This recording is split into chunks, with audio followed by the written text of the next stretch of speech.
Beginners bachelors கூட ஈஸியாக பண்ணுற மாதிரியான ஒரு இறால் வறுவல் தான் பார்க்க போகிறோம்.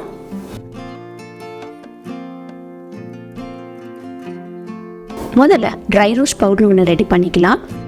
1 டீஸ்பூன் சீரகம் சேர்த்துக்கோங்க, 1 டீஸ்பூன் பெருஞ்சீரகம். இங்கே ஹோல் கரம் மசாலா எடுத்து வச்சுருக்கிறேன்.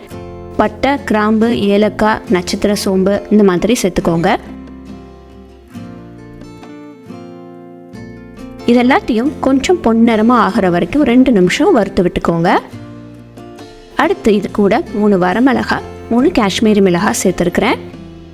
காரம் இன்னும் நல்லா தூக்கலாக வேணும் அப்படின்னா கூட 2 வரமிளகாய் கூட நீங்கள் சேர்த்துக்கோங்க.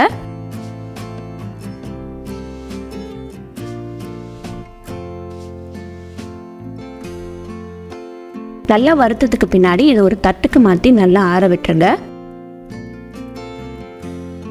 ஆறுனதுக்கப்புறமா ஒரு மிக்சி ஜாரில் சேர்த்து கொஞ்சம் கொரப்பாக பவுடர் பண்ணி எடுத்து வச்சுக்கோங்க. இந்த பவுடரை நீங்கள் ஒரு தடவை அரைச்சிட்டிங்கன்னா ஒரு 2 வாரத்துக்குள்ளே யூஸ் பண்ணி முடிச்சிருங்க, இல்லைன்னா அதனுடைய மனம் எல்லாமே போயிடும். இப்போது அதே கடாயிலேயே ஒரு 1 டேபிள் ஸ்பூன் நல்லெண்ணெய் விட்டுக்கோங்க. பொடியாக நறுக்குன்னா ஒரு பெரிய வெங்காயம் சேர்த்துக்கோங்க. வெங்காயம் நல்லா கண்ணாடி பதத்துக்கு வந்ததுக்கப்புறமா ஒரு 1/2 டீஸ்பூன் இஞ்சி பூண்டு விழுது சேர்த்துக்கோங்க. இங்கே ஒரு 1/2 கிலோ இறால் எடுத்து அதில் மஞ்சத்தூளும் உப்பும் போட்டு ஒரு 1/2 மணி நேரம் கிட்ட ஊற வச்சு எடுத்து வச்சுருக்கிறேன்.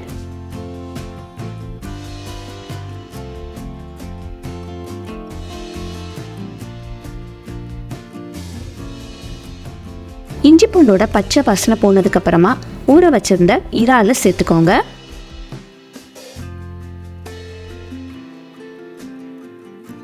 இறாலை சேர்த்து வெங்காயத்தோட நல்லா கிளறி விட்டுட்டு அதுக்கப்புறமா நம்ம அரைச்ச அந்த பொடியை சேர்த்து விட்டுறலாம். பொடி எல்லா பக்கமும் ஈவனாக கோட் ஆகிற மாதிரி நல்லா கிளறி விட்டுக்கோங்க.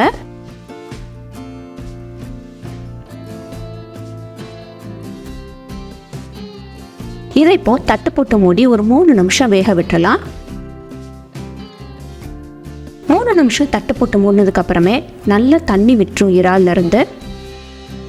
இதுக்கப்புறமா நம்ம தட்டு போட்டு மூடாமல் கொஞ்சம் மீடியம் ஃப்ளேமில் வச்சு மேலே ஒரு 3 நிமிஷம் குக் பண்ணோன்னா இறால் அதோட ஜூஸ்லேயே குக் ஆகிரும்.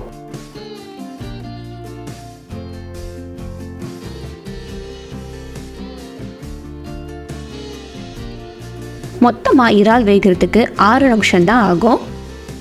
கொஞ்சமாக கருவேப்பிலை இலையும் கொத்தமல்லி தலையும் போட்டு விட்டுக்கோங்க. இதோட ரெசிபியை முடிச்சுக்காம எக்ஸ்ட்ரா ஃப்ளேவருக்காக ஒரு சின்ன தாளிப்பு கொடுத்துடலாம். இது ஆப்ஷனல் தான், பட் ஆனால் செஞ்சிட்டிங்கன்னா டேஸ்ட்டு அட்டகாசமாக இருக்கும். 1 டேபிள் ஸ்பூன் நல்லெண்ணெய் விட்டுக்கோங்க.